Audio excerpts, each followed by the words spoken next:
नमस्कार, स्वागत है आप सभी का डे नाइट स्टडी डीएनएस में कैंपस टूर का हमारा प्रोग्राम चल रहा है और हमने एक टॉपर्स टॉक की सीरीज भी शुरू की है जहां पे हम आपको अलग अलग टॉपर्स से मिला रहे हैं और उनकी स्ट्रेटजी वो आपके साथ शेयर कर रहे हैं किस प्रकार उन्होंने प्रिपेयर किया और एंट्रेंस एग्जाम को क्रैक करके अपना एडमिशन लिया। और उसी कड़ी में हमारे साथ अमन है, अमन कुमार मौर्य। और मैं इनके बारे में बताऊं कि अमन ने DU यानी कि गोरखपुर विश्वविद्यालय में BLLB में फर्स्ट रैंक इनका था और इनका लखनऊ विश्वविद्यालय में भी। अमन कितना रैंक था आपका लखनऊ में? 34 रैंक था अमन का। और हालांकि अमन ने जो एडमिशन है अपना लखनऊ विश्वविद्यालय में लिया है और वहाँ भी उनका रैंक 1 था। तो आज हम अमन से बातचीत करेंगे और जानने का प्रयास करेंगे कि अमन ने किस प्रकार अपने एंट्रेंस एग्जाम की तैयारी की, चाहे वो बात लखनऊ विश्वविद्यालय की होगी चाहे गोरखपुर विश्वविद्यालय की होगी, और किस प्रकार इनकी जर्नी रही प्रिपरेशन की, क्या इनकी स्ट्रैटेजी थी पढ़ाई करने की और कैसे उन्होंने यहाँ पर एडमिशन लिया, उन सभी के बारे में हम जानेंगे।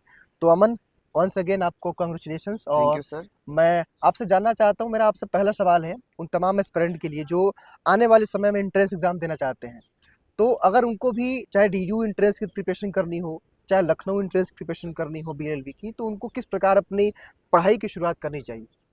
पढ़ाई की शुरुआत किसी भी एंट्रेंस की अगर आप करना चाहते हैं तो सबसे पहले सिलेबस देखना चाहिए।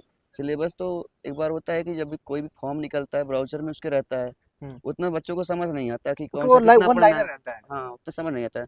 तो उसके लिए आप अप्रोच करना चाहिए, आप लोग जैसे शिक्षक डे नाइट स्टडी चैनल आपका हमने देखा था, वहाँ से सिलेबस को एकदम डिटेल मिल जाता है। तो एक आउटलाइन बन जाता है कि पढ़ाई कैसे करना है, कितना क्या क्या समय पढ़ना देना है, है, हाँ, क्या पढ़ना है, क्या क्या नहीं नहीं पढ़ना है। पढ़ना है, ये भी ये बहुत वो इंपॉर्टेंट भी होता है इम्पोर्टेंट कि है। किसी भी एंट्रेंस में आप कर रहे हैं, खासकर कॉम्पिटिटिव में।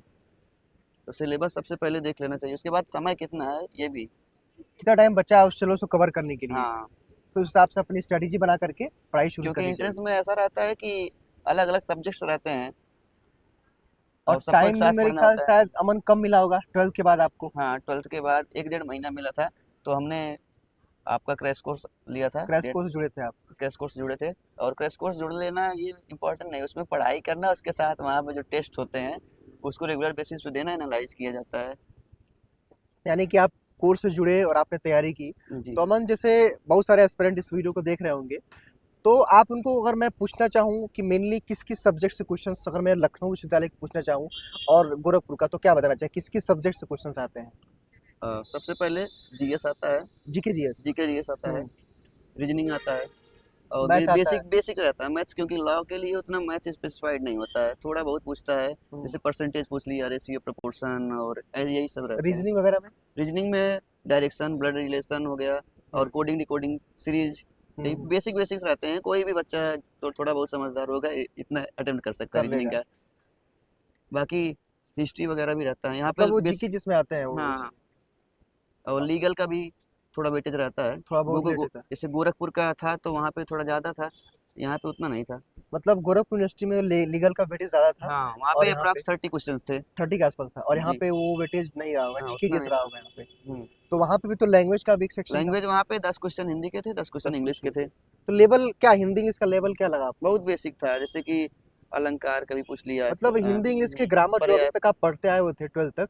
हाँ, अगर आप थोड़ा पढ़ने में मतलब रेगुलर रहते हैं, रीडिंग वगैरह करते हैं तो आराम से बन जाएगा, समझ में आ जाता है आराम सवाल। से आप जो है। कोई इसमें दिक्कत नहीं होता, उसको उसके लिए अलग से समय भी नहीं देना होता। खासकर आपको, क्योंकि सिलेबस जीएस का बड़ा होता है, तो जीएस और करंट अफेयर ये सब देखना पड़ेगा। हम्म।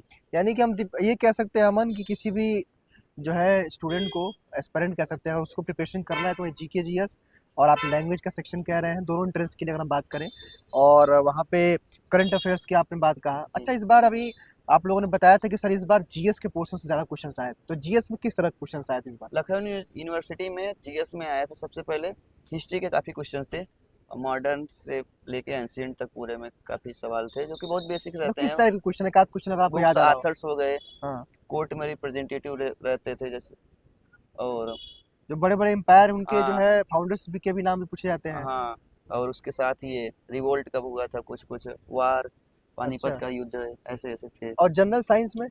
जनरल साइंस में जैसे कि ये होता कि मेथेन का स्पेस फार्मूला। स्पेस हाँ, वो ऐसे होता है, डिजीज के नाम भी पूछे जाते हैं, डिजीज, बीमारियों के जो है। डिफिशियंसी विटामिन्स, बहुत हाँ, बेसिक्स रहते हैं जो कि आप किसी भी आराम पढ़ से सकते हैं, तैयारी आराम करके से आप पढ़ तैयारी कर सकते हैं। सकते हैं। और कहीं ना कहीं मुझे लगता है कि लखनऊ और DU में एक अंतर ये भी रहा जामन, कि लखनऊ का एंट्रेंस एग्जाम 1.5 घंटे का होता है और डीडीयू का 2 घंटे का होता है, आप जानते होंगे। 90 मिनट में यहाँ का पेपर आप देते हैं जी जी। और वहाँ का पेपर आप जो है लगभग 2 घंटों में देते हैं। हाँ, वहाँ पे नेगेटिव 120 मिनट मार्किंग होता नहीं है, नेगेटिव मार्किंग नहीं होता है। दोनों जगह नहीं होता है।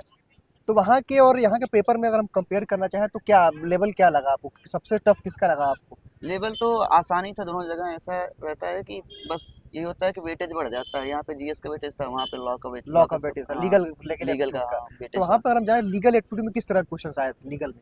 लीगल कुछ में आपको याद बेसिक आ रहा है? लीगल टर्म्स जो रहते हैं हम्म, और कुछ कॉन्ट्रैक्ट से बेसिक रहता था हम्म, सवाल, और कुछ सवाल रहते थे कॉन्स्टिट्यूशनल कॉन्स्टिट्यूशन से रहते थे। उस तरह के क्वेश्चन आए जी। थे। तो वहाँ पे तो आपका रैंक 1 था और यहाँ पे 34 बता रहे हैं आप। वहाँ पे मेरा रैंक 1 था 160 मार्क्स पे। 160 नंबर था और यहाँ पे जी। मार्क्स कितना था? यहाँ पे मेरा 122 नंबर था। 122 नंबर था। हुँ, और जो है अब तो आप हॉस्टल लेके भी रहते हैं। जी। कहाँ के रहने वाले हैं आप? हम सुल्तानपुर के रहने वाले हैं। सुल्तानपुर के। तो कहीं ना कहीं होता ही है अमन, जब कोई भी स्टूडेंट बाहर निकल के जब पढ़ाई के लिए आता है जी। तो एक उम्मीद लेके आता है, एक्सपेक्टेशन होती है। तो आप जिस उम्मीद के साथ यहाँ पर लखनऊ विश्वविद्यालय में आए हैं, लॉ कर रहे हैं, तो कैसा लग रहा है आपको? अब यहाँ पे बढ़िया एक्सपीरियंस रहा है अभी तक। अभी अभी तो तक बढ़िया 2 रहा है। महीने 3 महीने हुए। प्रोफ़ेसर्स यहाँ पे अच्छे हैं, बाकी सीनियर्स के साथ भी बहुत कुछ सीखने को मिल रहा है और अपना सिलेबस वगैरह चल रहा है अपने पढ़ाई से। वढ़ाई पढ़ाई चल रहा है, तो अच्छा चल रहा है। पढ़ाई मतलब रेगुलर क्लासेस चलती हैं? रेगुलर क्लासेस चलती हैं, यहाँ का सीखने का भी बहुत स्कोप है। आप जैसे कि बार काउंसिल ने मैंडेटरी कर दिया है कि अ, हर सेमेस्टर में एक इंटर्नशिप होनी चाहिए तो पर आप ईयर लोग में। का हो रहा है? अभी तो नहीं हुआ हम लोग का। अभी आप लोग 3-4 महीने बीता हुआ होगा, अभी हाँ, एडमिशन हाँ, अभी नया तो नया आपको बेसिक लिए नॉलेज नहीं है। हैं। जैसे अभी जैसे फर्दर हम लोग सीखेंगे। इसके बाद आप लोग सीखने हुँ, वाले हैं। और तो जो यहाँ है की लॉ फैकल्टी बहुत रिच है। यहाँ पे हर साल लगभग कुछ भी होता है तो यहाँ पे एलुमनाई भी रहते हैं और यहाँ से क्या होता है कि हर साल अलग अलग क्षेत्रों में, क्षेत्रों में जुडिशरी के लोग क्षेत्रों में अ, और पीसीएसजे का भी रिजल्ट आया तो काफी काफ़ी बच्चे लोग यहाँ हैं। से गए थे, अभी हमने देखा। तो ओवरऑल लॉ की रैंकिंग काफी अच्छी यहाँ पे है, हाँ, यहाँ पे इस बार 23rd रैंकिंग आई है लॉ फैकल्टी की। लॉ फैकल्टी की। जी। तो ये काफी आप लोगों के लिए अच्छी बात है। और अमन, अगर कोई भी नया एस्पिरेंट आ रहा है तो कुछ सुझाव देंगे उनको, तैयारी किस प्रकार करनी चाहिए, क्या पढ़ना चाहिए? हालांकि आपने सिलेबस तो बता ही दिया है, जी, जी। फिर भी आपका एक सुझाव, क्योंकि होता ही है कि जब कोई भी देखता है किसका अगर रैंक 1 आया है या 34 रैंक का है, तो कहीं ना कहीं उसकी क्या स्ट्रेटेजी थी पढ़ने की, तो आप पढ़ते कैसे थे अगर आप हम मेनली जाना चाहें सर तो? पढ़ाई का ही होता है कि एक बार दिमाग में जैसे क्लियर होना चाहिए कि हमको ये इस कोर्स में जानना है। पर्टिकुलर 2-3 यूनिवर्सिटी हैं, बेस्ट जो यूनिवर्सिटी है इसमें टारगेट करना है। तो अगर ये आपको क्लियर रहेगा तो पढ़ाई का अपने आप खुद ही जैसे बन एक जाएगा। ये होता है ना कि भाई टॉपर था वो कितने घंटे पढ़ा, तो वो किस आप कैसे पढ़ते थे, मतलब आपका शेड्यूल क्या था एक तरह से? तो शेड्यूल तो सुबह से उतना ज़्यादा तो नहीं रहता था, लेकिन ये होता था कि आज ये टेस्ट है आपके जैसे चैनल ऐप पे आप हाँ, टेस्ट देते आईपैड थे? टेस्ट रहता था। ये सब रेगुलर बेसिस पे करना है। बाकी सिलेबस थोड़ा बहुत ऐसे कवर हो जा रहा था। तो आप मतलब अगर हम जानना चाहें कितने घंटे पढ़ते थे? 2 से 3 घंटे दो लगभग। 2-3 घंटे पढ़ते थे? रेगुलर बट रेगुलर मतलब हाँ, जी, वही जी। रेगुलरिटी थी। हाँ।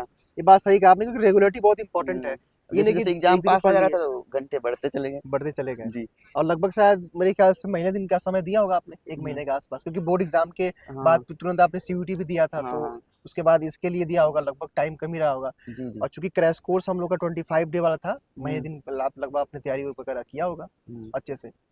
तो ये था बातचीत का। बाकी एक और हम आपसे जानना चाहते हैं फीडबैक, हमारे डीएनएस के बारे में फीडबैक आप कुछ दे चुके हैं, आप तो तैयारी किए। आपकी टीम बढ़िया कर रही है। हम चाहते हैं आगे भी बढ़िया करें। आगे जो बच्चे हैं उनके और लिए कुछ हेल्पफुल पूरा। टीचर्स जो आपको जिन जिन जिनसे आप पढ़े हैं, कुछ उनका नाम लेना चाहेंगे, उनके बारे में कुछ बताना चाहेंगे? शुभम सर से हमने लॉ की बेसिक लॉ पढ़ा है। हाँ, अशरफ सर हो सब गए, जीके जीके-जीएस पढ़ा है। रीजनिंग में जी, पढ़ाते थे, जी। तो अच्छे से पढ़ाते थे। बिल्कुल, बिल्कुल। खैर वही बात है, रिजल्ट तो हमारे सामने ही है हाँ, हाँ। कि कहीं ना कहीं। तो ये था देखिए एक छोटा सा बातचीत का दौर अमन के साथ, और अमन ने अपनी जर्नी शेयर की, किस प्रकार अमन ने तैयारी किया, जो कि इनका डीडीयू में भी सिलेक्शन हुआ था, लखनऊ में भी इन्होंने लखनऊ को प्रायोरिटी रखा। जी। तो बस बातचीत इतना ही, आगे भी ये इंटरव्यू का सेशन चलता रहेगा।